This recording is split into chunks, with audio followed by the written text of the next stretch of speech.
God grant me the serenity to accept the things I cannot change, the courage to change the things I can, and the wisdom to know the difference. Unfortunately, if I get blown up in a nuclear attack, there's not much I can do about it. What I like to do as an American is take action with my own hands.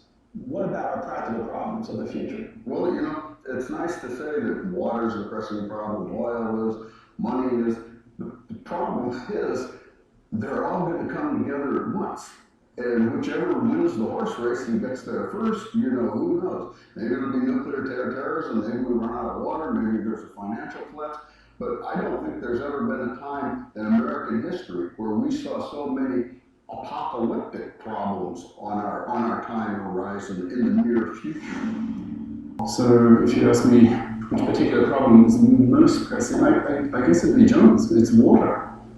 Because it's primary, right? It's basic. So if we can solve that problem immediately, then God, all the rest just collapses. I mean, imagine it. You turn on the faucet and nothing comes out. I was thinking, my God, if no water comes out of the faucet, I can't survive 6 months or 6 years. I can't survive 6 hours.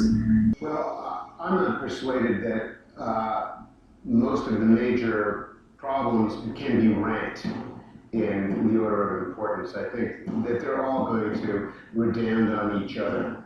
My central animating idea is that there are several competing fiascos that threaten to put us out of business as an advanced industrial civilization. I think a consensus is emerging that relocalization is a solution to many problems in terms of food production, resource usage, and anything else. Also in terms of starting a local currency. Anything you can do to be sustainable close to where you live, there's no universal solution, but I'm seeing an agreement on that. I just wanted to point that out. Yeah, I would agree with you, Mike, but I would also add that, in the spirit of going with the flow of history and circumstance, that this is where we have to go anyway.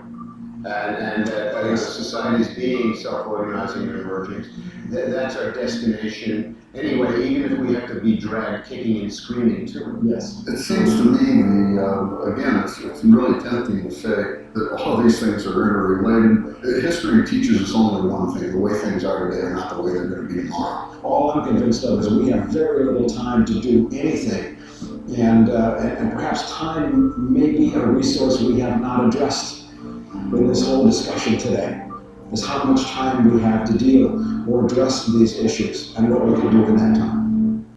We face an array of problems. They're all equally severe. The assumption that if we get one thing right or one part of this right, that we're just going to keep on going ahead being a hyper-complex society, I think is erroneous. Personally, I don't think that this is the end of the world or the end of the human race. I think it's the end of a certain phase of history. I think we need a time out from technology. I think one solution that we all agreed on, we thought was paramount, was relocalization, decentralization. We pointed out that the average meal comes from 1,400 miles away. What you're looking at, if society breaks down, you're looking at mass famine. We are hopelessly too dependent on power grids, telecommunication grids, which are, in times of societal breakdown, we could well lose. What we're finding out is that the way we're going to have to live is the way we should have been living all along anyway, and in a way that's probably much more fulfilling from an emotional and spiritual and psychological and the standpoint of human interaction.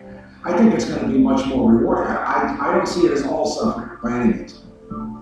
We have to be more self-sufficient. We can't rely on stuff to protect us that's thousands of miles away. In times of really great oppression, you need to band together. You need to help each other. You need to sacrifice for your friends, because at a certain point they're going to have to sacrifice for you. If we could somehow learn to work together and we could come to see humanity as one community, probably nothing is impossible then.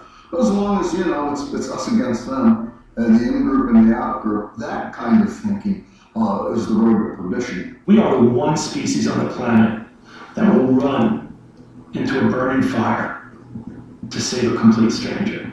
We're the one species on the planet that will organize our community to help a community on the other side of the world that we may never visit. We're the one species on the planet that has the compassion to make sacrifices to help another species. And that's why what Martin Luther King said is so important. The arc of the universe is long, but it tends towards justice. Humans are a compassionate, caring species, and ultimately, I believe we end up taking care of each other.